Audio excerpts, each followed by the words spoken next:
let's start our journey towards wonderful vocabulary. और फटाफट से हम सबसे पहले वही करेंगे जो हमेशा सेशन में करते हैं. First of all we will revise those techniques that can help us in remembering words.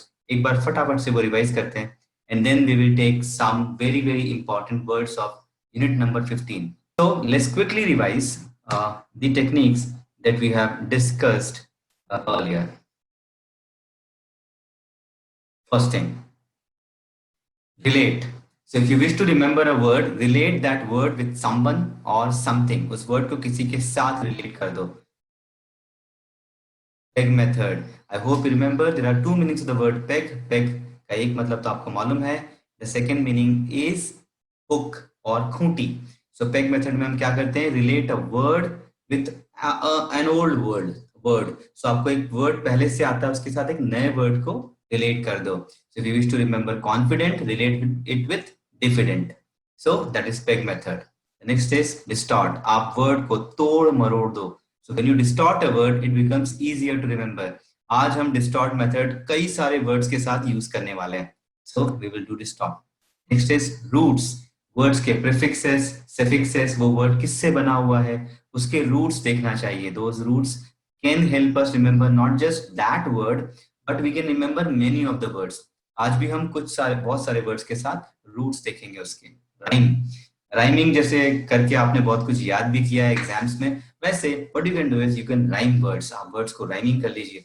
Lucid, liquid, limpid. We can remember lucid and limpid by the word liquid. That is something which is clear and transparent. ऐसे rhyming करेंगे. आज भी in many of the words of unit number 14 हम ये करने वाले हैं. Next is visualize. See visuals, see images, see situations. Situation से words याद करना easy हो जाता है, आसान हो जाता है. So try to visualize. Next is make groups. Groups बनाइए. आज हम बहुत सारे important groups करने वाले हैं. Because group से क्या होता है, हम एक नहीं काफी सारे words याद कर पाते हैं. So in today's session we are going to make many of such groups. है ना, starting में काफी सारे हैं. Next is translate. आप उस word को हिंदी में, स्पेनिश में, जर्मन में, गुजराती में, किसी भाषा में ट्रांसलेट कर लीजिए. That word becomes easier to remember. तो ट्रांसलेट कीजिए. Next is revise. हमेशा वर्ड्स को रिवाइज कीजिए, है ना. जैसे एग्जाम्स में भी रिवीजन का बहुत बड़ा इंपॉर्टेंस है, सिमिलरली हमारे वोकैबुलरी में भी है. What we should do is we should revise words daily. अगर आप वर्ड्स करोगे और पिछले दिन के रिवाइज करते जाओगे तो आप देखना बहुत जल्दी आपकी वोकैब इंप्रूव हो जाएगी. And last but not the least is use. Write blogs, try to use good words in it. When you are doing that singularity exercise, try to use these words. आप देखेंगे जैसे जैसे आप use करेंगे आपका word पे command improve होता जाएगा. सो जो भी हमने ये सारी टेक्निक्स थी, let's apply all those techniques. अच्छा, किसी को ये कम आती हो, इनमें डाउट हो, तो इसका एक वीडियो भी बना हुआ है मेमोराइजिंग वर्ड्स नाम से. उस वीडियो को एक बार देख लीजिएगा. So you will be able to revise all these techniques. चलिए, let's experience these techniques in a small workshop, unit number 14. Let's start with first word. The word is abrogate. Now, how can we remember the word abrogate? हम इस word के group बनाएंगे. There are 5 words जो कि काफी हद तक abrogate जैसे हैं. Abrogate का meaning कैसे याद कर सकते हो? Abrogate means annul or abolish. Annul, now ANNUL, annul. annul red में लिखा भी है, देखो synonyms में. annul. एनल कैसे याद करना? जिसमें नल आ रहा है. To declare null and void, हम ये कई बार बोलते हैं. नल इज आप उसको कैंसल कर दोगे. सो अगर एक लॉ है या कोई राइट है किसी का या कोई अग्रीमेंट है, अगर मैं उसे एब्रोगेट करूंगा तो मैं क्या करूंगा? मैं उस अग्रीमेंट को, मैं उस लॉ को, मैं उस राइट को कैंसल आउट कर दूंगा. So abrogate means to cancel, to declare null and void. Synonym is annul. In fact, इसके 3 और synonyms है जो कि रेड में लिखे हुए हैं. Repeal, revoke, rescind. एक साथ याद कर सकते हो, देखो राइमिंग है. Repeal, revoke, rescind.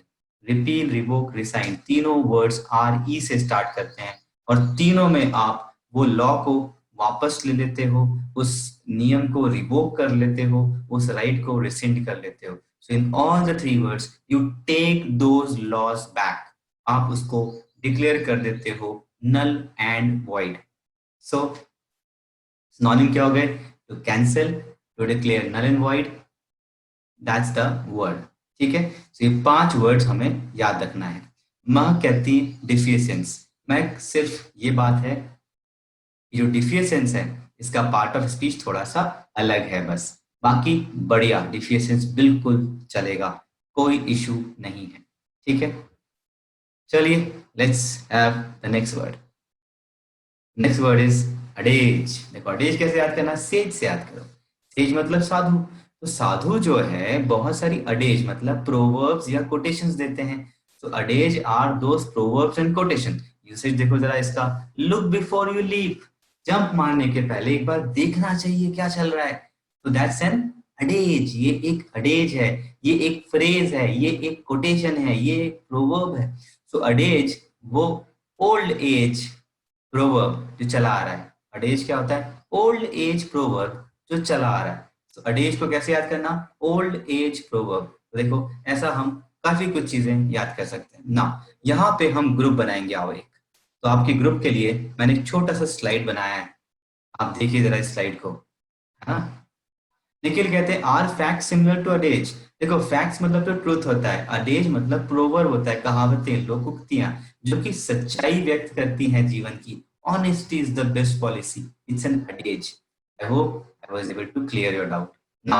ये ग्रुप मैंने आपके लिए बनाया हुआ है। आप सबसे पहले क्या करो, एक पेन उठाओ, एक कॉपी उठाओ और फटाफट से इन वर्ड्स को लिखते जाओ, है ना, और समझते जाना। पहला, एक्सियम। मैथ्स वगैरह में भी एक्सियम्स होती हैं। एक्सियम्स वो चीजें होती है जिनको आप सत्य मान लेते हो, you accept them as truth, है ना, you need not try to prove it. So as they are taken as truth, तो ये हमारा सिनोनिम बन गया।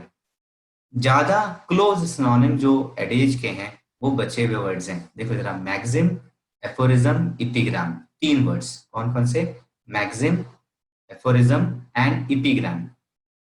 तीनों का मीनिंग एग्जैक्ट सेम है, क्या, pithy statement expressing truth. Now let's try to understand this word pith, P-I-T-H. pith मतलब होता है एसेंस। तो pithy statement मतलब होने को वो स्टेटमेंट काफी छोटा होता है बट बहुत मीनिंगफुल होता है। So pithy statement means a small statement, a short statement but a very meaningful statement, उसे हम बोलते हैं pithy. Fine. So what are maxims, aphorism और epigram? They are pithy statements expressing truth. जो truth को express कर रहा है।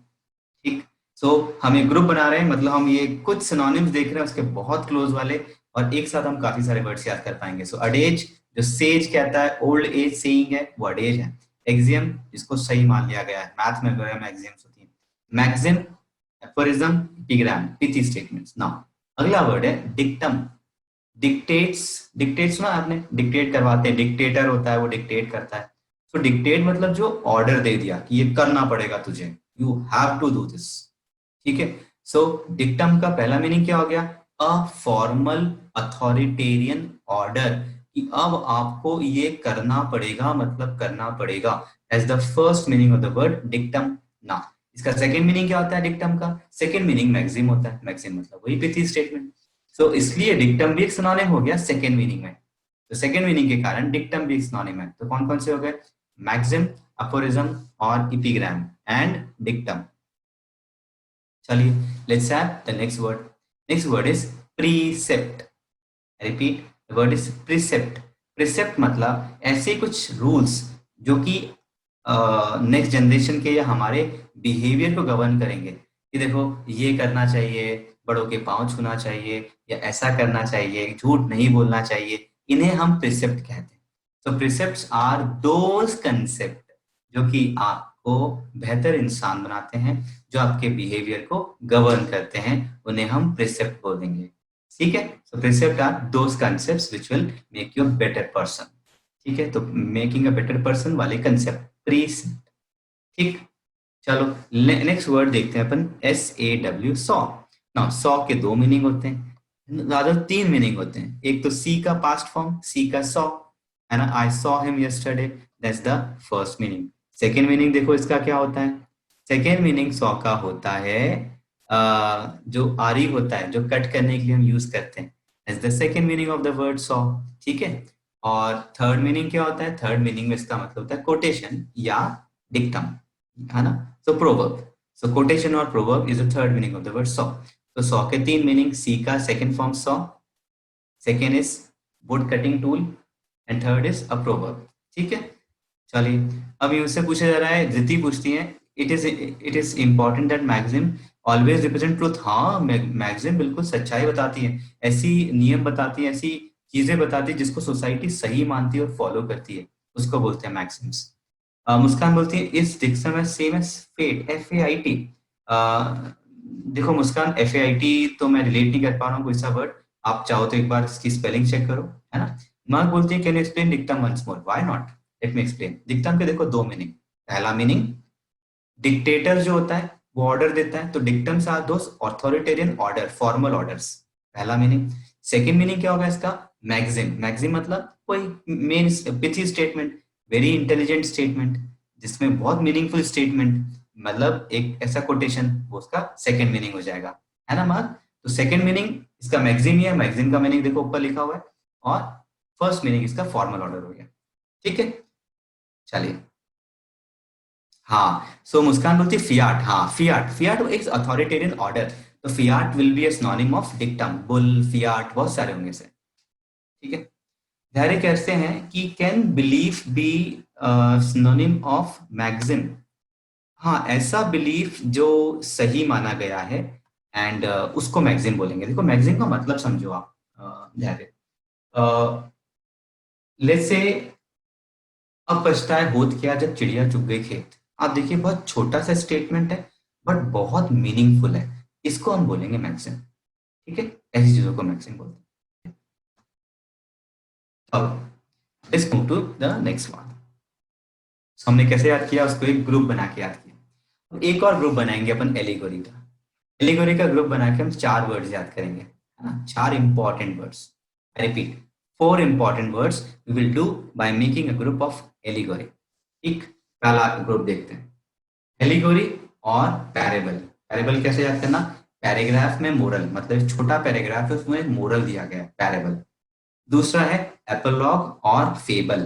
Repeat, allegory, parable, epilogue, fable. चलो, इन सब में एक स्टोरी होती है या एक पोअम है, वॉट एवर इट इज, पर ये एक मोरल देती है। एग्जाम्पल, पंचतंत्र की कहानियां, ठीक है, बीरबल वगैरह के किस्से, तो उन स्टोरी के थ्रू एक मोरल दिया जाता है, सीख दी जाती है लोगों को।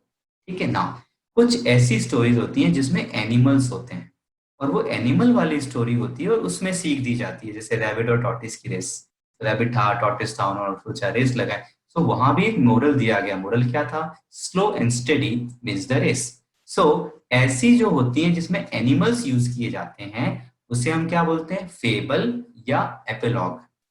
ठीक है, आप सिनोनिम में देखो, सेकंड सिनोनिम क्या लिखा है, फेबल, और लास्ट क्या लिखा है, एपोलॉग। सो एपोलॉग और फेबल में एनिमल्स होते हैं, एनिमल्स के ऊपर स्टोरीज होती हैं, and through the stories you you convey a moral to the readers. And पहला वाला ग्रुप में क्या लाना, एलिगोरी और फेबल, सॉरी पैराबल। एलिगोरी और पैराबल्स अगेन स्टोरीज होती हैं, पोम्स होते हैं, और यहाँ पे भी मोरल दिया जाता है, पर ये स्टोरी किसी की भी हो सकती है, it can be on animals, without animals, कैसी भी हो सकती है। सो एलिगोरी एक जनरल वर्ड है, can be a story, picture, play, poem, है ना, थ्रू विच आप कुछ मोरल, कुछ अच्छा ज्ञान लोगों को देते हैं। ठीक है, so these are two categories, पहला general category parables and allegory, and दूसरा वाला एनिमल वाला category which is fable and apologue. Next word is augment. कैसे याद करना, इंक्रीमेंट इज ऑगमेंट। अब देखो वापिस से हम पेग मेथड और राइमिंग को मिक्स कर रहे हैं। इंक्रीमेंट इज ऑगमेंट, तो when you increment something you augment it. Augment मतलब बढ़ाना, to make it larger, to make it bigger, to increase in size, to expand, to extend something, to enlarge something, to magnify something. ये हमारा word हो गया augment. इसको एक और तरीके से याद कर सकते हो, आजकल दो टर्म्स बहुत फेमस हो रही है, एक हो रहा है एआई, आर्टिफिशियल इंटेलिजेंस, और दूसरा हो रहा है एआर, ऑगमेंटेड रियलिटी। चलो अब समझते हैं, एक होता है रियलिटी, जैसे आप पार्क में गए, आपको पेड़ दिख रहे हैं, पौधे दिख रहे हैं, तो वो रियलिटी। ऑगमेंटेड रियलिटी में क्या होता है, जो पेड़ पौधे हैं उसके साथ साथ एक ऐसी चीज है जो कि नॉन लिविंग है ना, एक एक नॉन लिविंग वर्चुअल कैरेक्टर उसमें आ गया और वो वहां पे पार्क में घूम रहा है। तो ऑगमेंटेड रियलिटी में कुछ और चीजें ऐड कर दी जाती हैं, तो रियलिटी की एक्सटेंट इंक्रीज कर दी जाती है। जैसे पोकेमॉन का नाम सुना होगा आपने, पोकेमॉन गो बहुत सारे लोग खेलते थे। अगर आप में से किसी ने खेला हो तो रेज योर हैंड। तो पोकेमॉन का अगर आपने नाम सुना, और बहुत सारे लोग आ गए। तो पोकेमॉन में देखो ऐसा ही होता है। पोकेमॉन में लोग बोलते ना वो पोकेमॉन पकड़ रहा था, पोकेमॉन पकड़ रहा था मतलब पोकेमॉन तो is a non living thing, but उस एरिया में और वो पूरी चीज आपको रियल दिखती है। वहां पे आपको बिल्डिंग भी वही दिख रही है जो बिल्डिंग है, पर वहां पे पोकेमॉन भी घूमता हुआ नजर आ रहा है। So that's what is augmented reality. That was an augmented reality. Next word देखो जरा, बोम्बास्टिक। इसका नाम ही इतना अच्छा है तो बोलने में देखो कितना मजा आएगा। देखो बोम्बास्टिक, तो बोम्बास्टिक से आप बोम्बास्टिक बिल्कुल याद कर सकते हो। कैसे याद कर सकते हो बोम्बास्टिक से? वही जो बोम मारता है, बोम मारता है मतलब बड़े बड़े शब्द यूज करता है, बड़ी बड़ी बातें करता है। और नॉर्मली वो जो बड़ी बड़ी बातें करता है, वो बड़ी बड़ी बातें सेंस कम होता है, जेन्युइननेस कम होती है। ठीक है, मतलब ये जैसे नेताओं के भाषण होते हैं ना, बहुत सारे नेता हैं उनके भाषण सुनना, मुझे बड़ा अच्छा लगता है डायलॉग। कभी सुना था मैंने किसी को बोलते हुए कि मेरे माँ, ये हमारे मान का, अभिमान का, सम्मान का, गौरव का सवाल है। अभी इतने सिनोनिम्स आ जाते हैं, बड़े बड़े वर्ड्स आ जाते हैं। ऐसी भारी भरकम स्पीच को बोला जाता है बोम्बास्टिक। इधर देखो ग्रैंडिलोक्वेंट, लोक्वेंट लोक्वा, स्पीकिंग टॉकिंग, ग्रैंड बड़ी बड़ी बातें करने वाले, बर्बोज फुल ऑफ वर्ड्स, फ्लावरी ये वही है, फ्लावरी फ्लोरिड। तो ऐसे फ्लावरी वर्ड्स यूज करते हैं। पॉम्पस बोल के देखो, पॉम्पस बोलो, पॉम्पस। देखो तुम्हारे गाल फूल जाएंगे, पॉम्पस। तो पॉम्प एंड शो, पॉम्प में दिखावा होता है, फूला हुआ होता है वो, गर्व से घमंड से फूला हुआ होता है, पॉम्पस ऐसा ही होता है। तो पॉम्पस स्टाइल, ये पॉम्पस स्टाइल ऑफ स्पीकिंग है। क्या है ये? पॉम्पस स्टाइल ऑफ स्पीकिंग या राइटिंग, बड़े बड़े वर्ड्स यूज करते हैं। गौरव बोलता है braggart, yes they are normally braggart, I repeat the word normally, है ना। रेंटिंग विल बी सिनोनिम, बिल्कुल, रैंट मतलब चिल्ला चिल्ला के बोलना, तो वो ranting will be synonym. Gautam क्या बात है, लाउड माउथ होगा। बहुत बढ़िया। Let's move to the next word, burnish. आप पूछेंगे कि आपने कैसे याद किया बर्निश? मैं तो वार्निश से याद किया। वार्निश, बर्निश, राइमिंग करेंगे, वार्निश एंड बर्निश। अब इसके लिए आपको वार्निश का मतलब मालूम होना चाहिए। वार्निश आपके घरों में यूज किया जाता है, नॉर्मली वुड की सरफेस को चमकाने के लिए वार्निश यूज करते हैं। रिपीट, लकड़ी की सरफेस को चमकाने के लिए वार्निश यूज करते हैं, और मेटल को चमकाने के लिए बर्निश यूज करते हैं। बढ़िया। तो varnish would, burnish metal. Usage देखो इसका, the gold Smith burnish the gold and turn it into glimmering. याद है ग्लिमर मतलब क्या था? फेंट शाइन, तो ग्लिमरिंग गोल्ड कॉइन। बढ़िया, तो उसको बिल्कुल वो क्या था, तो उसने उसको चमका दिया, दैट इज बर्निश। तो बर्निश मेटल के साथ किया था नॉर्मली बाय रबिंग इट, है ना। और वार्निश उस लकड़ी के साथ। ठीक है, एंटोनिम में देखो एक आया एंटोनिम, टार्निश। तो जैसे वार्निश और बर्निश में चमकाएंगे, टार्निश उसको गंदा कर देता है। सो टार्निश समवन्स इमेज। चलिए, so this is burnish varnish. चलिए राइमिंग करके याद किया। नेक्स्ट वर्ड इज कैपिटुलेट, है ना। अब ये आपके लिए मैंने एक लिस्ट बनाई है, आप प्लीज पेन और कॉपी निकाल के इस लिस्ट में से जो जो नहीं मालूम हो वो लिख लेना। ये इसमें एक रूट है कैपिट, हम इसको रूट से याद करेंगे। ठीक है, although we can remember many words by rote, पर रूट के भी अपनी लिमिटेशंस होती हैं। ठीक है, we will remember this word by rote. So caput मतलब क्या होता है? By caput means head, sir. Capital, head state मतलब main city, capital. Capitol is the main building of any city, or or a capital. That is capital. Capital letter, captain, who is the head of the team, captain. अब ये आपको सब पता थे, ये कोई काम के नहीं है, हटा दो इनको। अब नीचे वाले देखो, अब आपको समझ में आएगा। देखो हेड कैसे काम आएगा आपके। डी कैपेसिटेट, डी कैपेसिटेट किसी को कट कर देना, किसी के हेड को कट कर देना। रिपीट, डिकैपिसिटेट में क्या करेंगे? हेड कट कर देंगे। भिंडी जब बनाते हो तो उसको डिकैपिसिटेट करते हो पहले। हाँ, मैं वेजिटेरियन हूँ तो मैं प्लीज दूसरे एग्जांपल नहीं लूंगा। भिंडी जब बनाते हो तो उसको डिकैपिसिटेट करते हो, उसको हेड को काट देते हो, उसके बाद इसको बनाते हो, तो डिकैपिसिटेट होता है। पर कैपिटा, पर हेड, तो पर हेड कितने, पर कैपिटा कितना, पर कैपिटा इनकम, पर पर्सन इनकम, पर हेड इनकम। कैपिटल पनिशमेंट, बहुत सारे लोग इस वर्ड से कंफ्यूज रहते हैं। बहुत सारे लोग इसको समझते हैं, कैपिटल पनिशमेंट को क्या समझते हैं मालूम? वो समझते हैं कैपिटल पनिशमेंट मतलब पूंजी सजा। कुछ लोग बोलते हैं राजधानी सजा, नहीं। कैपिटल पनिशमेंट मतलब सजाए मौत, जब आपका हेड कट कर दिया जाएगा। सो कैपिटल पनिशमेंट मतलब सजाए मौत। ठीक है। धृति पूछती है beheaded is a synonym of decapitated. बिल्कुल सही है, बी हेड बिल्कुल सही है, exactly it is a synonym of decapitated. Next is recapitulate. Recapitulate मतलब होता है वापस से head points, main main points को रिवाइज करना। रिकैपिचुलेट मतलब main main heads, headings, main main heads को, मेन मेन पॉइंट्स को रिवाइज करना। डिकैपिचुलेट हेड कट करना, per capita, per head, capital punishment, death punishment, recapitulate head wise, main main point को revise करना। इसी का पूछते हैं डेथ पनिशमेंट। डेथ पनिशमेंट मतलब होता है capital punishment. To be hanged till death is a kind of capital punishment. ठीक। अब जरा इस वर्ड पे आओ, कैपिटुलेट पे आओ। यहां भी आपका हेड है कहीं ना कहीं है। कैपिटुलेट मतलब अपना सर किसी के सामने झुका देना, सरेंडर कर देना, to yield in front of somebody, to succumb, है ना। टू, सो कैपिटुलेट मतलब अपने आप को सरेंडर कर देना, किसी के सामने सर झुका देना। सो देखो कैपिट से हमने कितने सारे वर्ड कर लिए, ऑलमोस्ट 4 वर्ड्स नए होंगे, 3 तो नए होंगे जो आपने सीखे। सो कैपिट मतलब हेड, डिकैपिटेट हेड कर दिया, कैपिटल पनिशमेंट सजाए मौत, डिकैपिटुलेट मेन मेन हेड पॉइंट्स वापस रिवाइज करना, है ना। और कैपिटुलेट मतलब सर किसी के सामने झुका देना, सरेंडर कर देना, सबमिट कर देना। आई होप आपको ये वर्ड क्लियर भी है और आप इसको याद भी रख पाएंगे।